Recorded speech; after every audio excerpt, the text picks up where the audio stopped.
दोस्तों, जैसा कि आपने मेरी पिछली नॉवल वीडियो में देखा कि हुआ युहाओ और दाई हुआ बिन ने अपनी अपनी टीम्स बना ली थी। जहां हुआ युहाओ के टीम में सिर्फ 7 मेंबर्स है, वही दाई हुआ बिन के टीम में पूरे 18 मेंबर्स है। और जैसा कि आपने पिछली वीडियो में देखा कि इन दोनों टीम्स के बीच में फाइट स्टार्ट हो गई थी। और अगर आपने मेरे पिछली एपिसोड वाली नॉवल वीडियो नहीं देखी है तो मेरे कहने में एक बार आपको जरूर से देखना चाहिए। आपको लिंक डिस्क्रिप्शन में मिल जाएगी। और टाइम ना वेस्ट करते हुए हम बढ़ते इस वीडियो की तरफ।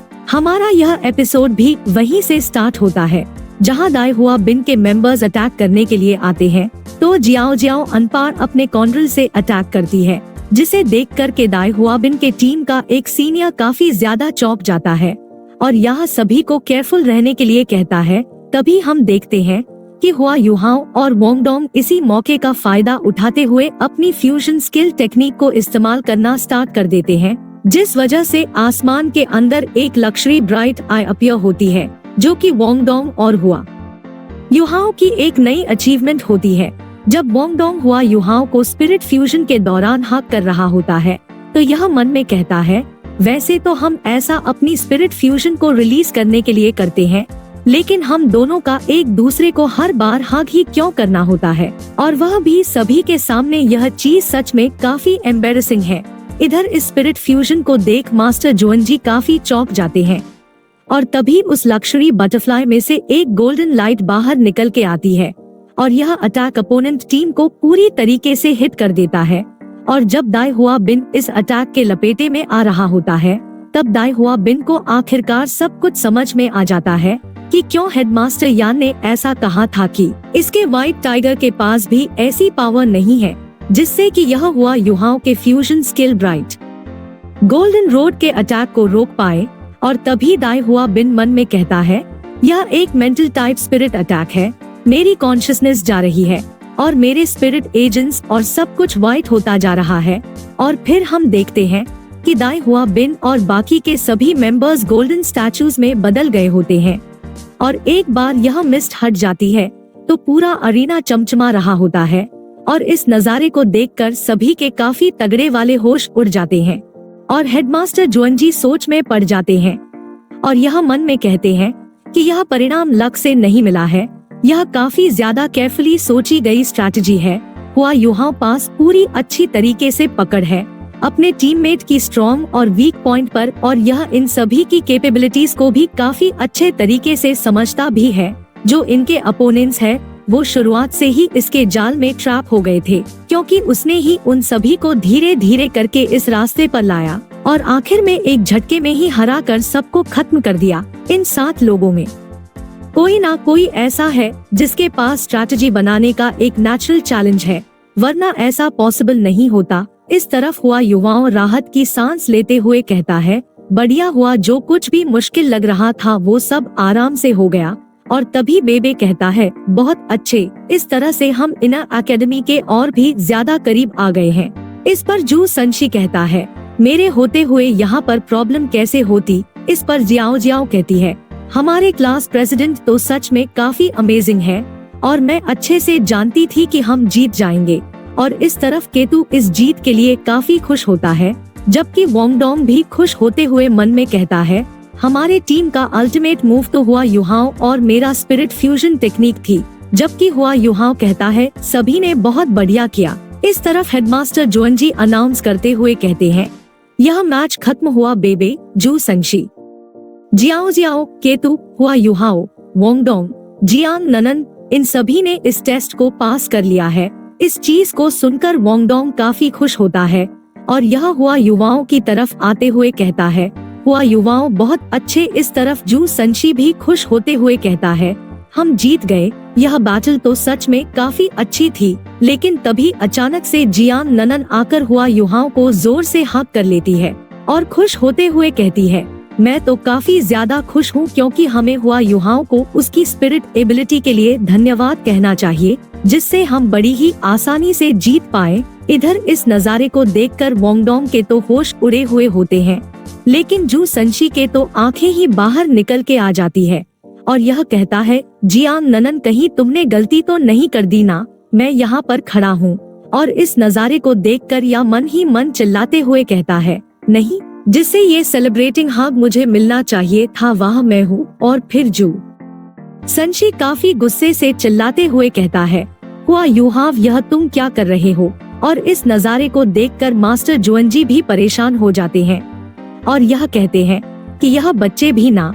और फिर जू संशी चिल्लाते हुए कहता है, हुआ यूहाव, मैं तुम्हें माफ नहीं करूँगा। और तभी जियांग ननन चिल्लाते हुए कहती है, जू संशी, अगर तुम मेरे छोटे प्यारे हुआ यूहाव को नुकसान पहुंचाने की हिम्मत की तो तुम्हें उससे पहले मुझसे गुजर के जाना होगा। और वोंगडोंग, तुम्हें क्यों गुस्सा आ रहा है?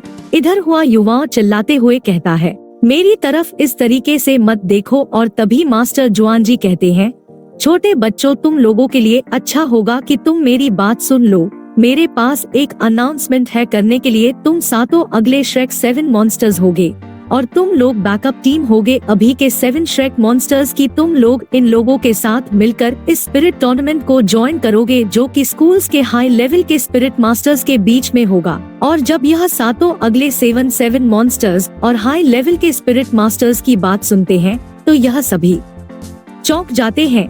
तभी हम जू संशी को देखते हैं जो कि जियांग ननन से डिनर पर चलने के लिए रिक्वेस्ट कर रहा होता है। और फिर बेबे हुआ युवाओं से कहता है, आखिरकार तुम बाहर आ ही गए। जिस पर हुआ युवाओं बताता है, मुझे मास्टर जुआनजी ने पकड़ लिया था क्योंकि उन्हें काफी ज्यादा इंटरेस्ट आ गया था मेरी स्पिरिट एबिलिटी को देखकर। इस पर वोंगडोंग कहता है, बस इतना ही नहीं मास्टर जुआनजी के नजरों में अब तो तुम एक कीमती हीरे बन गए हो, मुझे साइड में करके। और फिर वोंगडोंग आगे बताता है, जब मास्टर जुआनजी को पता चला कि बैटल के अंदर सारी स्ट्रैटेजी हुआ युवाओं की थी तो वो काफी ज्यादा खुश हो गए और उन्होंने तो यहाँ तक कि इसे नेचुरल स्पिरिट मास्टर टैक्सेशन भी कह दिया। और मास्टर जुआनजी ने हुआ युवाओं की काफी ज्यादा प्रशंसा की। और जब उन्हें पता चला कि पूरी बैटल हुआ युवाओं की एबिलिटी के द्वारा कंट्रोल की जा रही थी तो उनकी आंखें फटी की फटी रह गई। और यहाँ तक कि अगर हमारा हुआ युवाओं गाय की तरह सीधा रहता है तो मास्टर जुआनजी जैसे एक बड़े आदमी इसे अनंत प्यार करते रहेंगे है। इस पर बेबे कहता है, बिल्कुल सही हुआ युवाओं, तुम्हारी एबिलिटी बस काफी अमेजिंग है और तुम्हारी ही एबिलिटी की वजह से हम फ्री फॉर ऑल बैटल के अंदर विक्ट्री को हासिल कर पाए थे। तभी जियांग ननन कहती है, हम सच में काफी खुशनसीब है जो तुमने वह किया। जिस पर हुआ यूहाव कहता है, नहीं नहीं, अगर आप लोगों ने मुझे प्रोटेक्ट नहीं किया होता तो मुझे नहीं लगता कि हम उनसे इतनी आसानी से नहीं निपट पाते। और तभी जू संशी कहता है, बहुत हुआ, तुम दोनों चुप हो जाओ, हम सभी ही भाई हैं, तो हमें ऐसी बात करने की कोई भी जरूरत नहीं है। और सुनो, हम श्रेक 7 डेविल्स की नेक्स्ट जनरेशन होंगे और चलो हम बड़े से छोटे की तरफ चले, बिल्कुल ओरिजिनल श्रेक 7 डेविल्स के जैसे। और इस बारे में आप लोगों का क्या कहना है? जिस पर हुआ यूहाव कहता है, ठीक है, ये सच में काफी अच्छा आइडिया है। इस पर बेबे कहता है, चलो मिलकर कड़ी मेहनत करते हैं। तो जू संशी कहता है, चलो बड़े से छोटे के ऑर्डर में चलते हैं। और जू संशी के इस सजेशन पर सभी लोग सहमत हो जाते हैं, लेकिन इसका असली इरादा तो कुछ और ही होता है।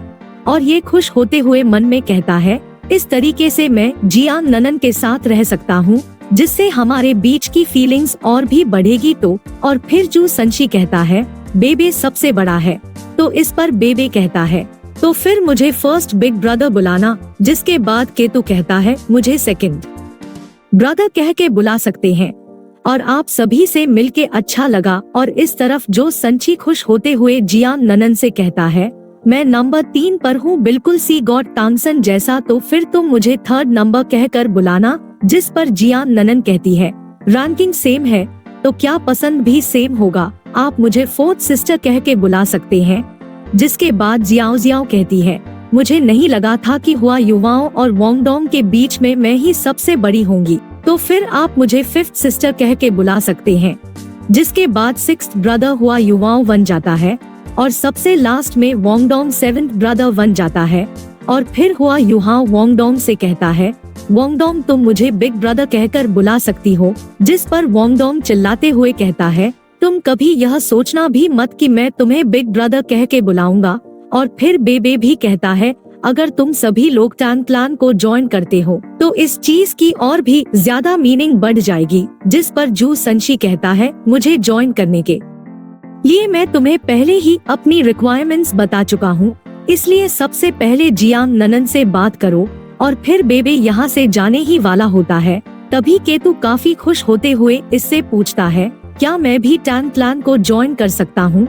और इस चीज को सुनकर बेबे भी खुश हो जाता है और यह मन में कहता है, केतु एक टैलेंटेड पर्सन है और अगर यह टैन क्लैन को ज्वाइन करता है तो काफी बढ़िया रहेगा।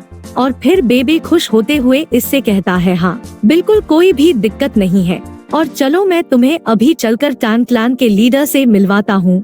और फिर हमें श्रेक्स एकेडमी के रेड हाउस और टैन क्लैन के लीडर टांगया को दिखाया जाता है, जहाँ तंगया, बेबे और बाकी सभी को यहाँ पर आए हुए देख काफी खुश होती है। और तभी हुआ युहाओ कहता है, सिस्टर तंगया आप काफी समय से मिले नहीं। इस पर टांगया कहती है, आप सभी का स्वागत है रेड हाउस में, और अब मैं स्कूल के बाद इस जगह को संभाल रही हूँ। और जब हुआ युहाव सुनता है सिस्टर टांगया यहाँ पर काम करती है तो ये काफी चौंक जाता है।